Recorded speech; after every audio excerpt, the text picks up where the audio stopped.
Here's an interesting question. How many online accounts do you have?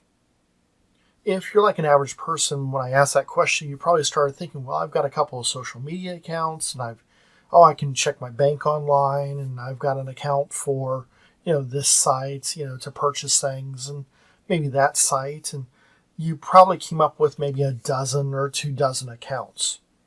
Well, but in 2015, they found the average user had 90 online accounts.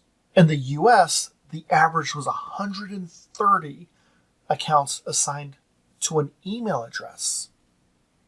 And a lot of these are things that we use maybe just once or twice to purchase something online or to sign into a website, and we haven't gone back to it, but they're still there.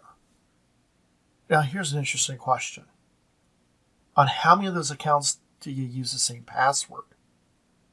If you're like the average person, chances are most of them. And that's a problem. You don't want to reuse the same password, especially attached to the same email address.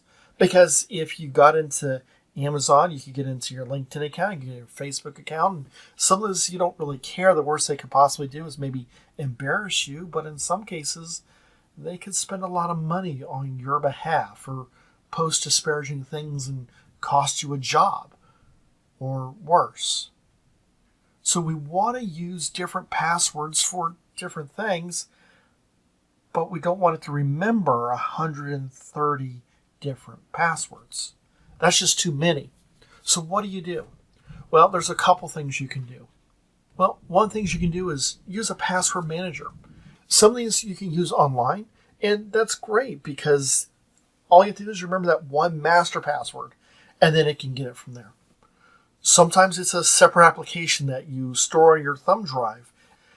We used one at my work, and we did it to share passwords amongst the IT team because each server had a different password. If you were on the IT team, you knew what the master password was, and you could get into those other passwords. And if you weren't on the IT team, you didn't know what that password was, and you could see the file and never access it. Other password managers are built into your favorite browsers, such as Google Chrome, Firefox, or even Microsoft Edge. And those browsers will help you remember your password. Some of them will even generate difficult passwords to hack. That way you don't have to worry about it. So if you're going to be doing very much online, and if you want to be safe, you probably want to look at a password manager.